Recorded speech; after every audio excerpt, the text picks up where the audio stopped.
láàárọ̀ òní ọjọ́ àkọ́kọ́ nínú oṣù kẹrin ọdún 2022 nínú ìròyìn àgbọ́sọgbánù ìròyìn ìbànújẹ́ nì ló mà jálulẹ̀ o.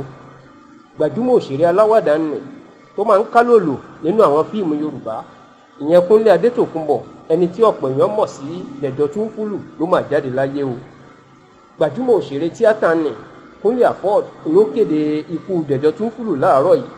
Bẹ́ẹ̀ lọ̀pọ̀ yẹn kọ́kọ́ rò pé àwàdà April Fool tá máa ń ṣe lọ́jọ́ àkọ́kọ́ oṣù kẹrin gbogbo ọdún ìní Kúnlé Afọ́d ń ṣe. Ṣùgbọ́n nígbà tí iléeṣẹ́ Yorùbá Tòótọ́ tẹlifíṣàn pé nọ́mbà Dejo Tunfulu ọmọ ẹ̀ tó gbé ó fìdí ẹ̀ múlẹ̀ fún wa pé lóòótọ́ ni bàbá òun ti kú. Wọ́n ṣàlàyé pé nǹkan kan kò ṣe Dejo Tunfulu wípé òjijì ìníkú ẹ̀ má bọ́ sí o. Kódà lánàá a sì gbọ́ pé Dejo Tunfulu sì ṣeré lórí ẹ̀rọ ayélujára WhatsApp pẹ̀lú àwọn ọ̀rẹ́ ẹ̀ kan tó ń fi mẹ́sẹ̀jì káàkiri lálẹ́ àná. Ṣùgbọ́n nígbà tí ilẹ̀ àárọ̀ yẹn ó fi mọ́ ẹlẹ́kọ̀ọ́ ọ̀run ti polówó o.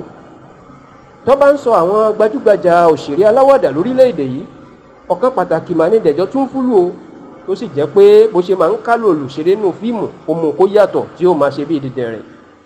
Àbí àwọn gbajúmọ̀ òṣèré tíátà bíi Pa James Ọlásẹ̀yìndé Ajírẹ́bí àti Madam Fausa Balógun tó pèyàn mọ̀ sí Madam Sajẹ ní Dejo Tunfulu gbà kọjá tó sì ṣe bẹ́ẹ̀ tó ní orúkọ káàkiri láàrin àwọn òṣèré tíátà Yorùbá. Inú oṣù karùn-ún tá à ń wò lọ́ọ̀kan yìí tó ń bọ̀ yìí inú yẹ kí Dejo Tunfulu pẹ́ ní 50 ọdún ìyẹn 50 years láyé, ṣùgbọ́n tí kò jẹ́ pa lójijì láàárọ̀ òní.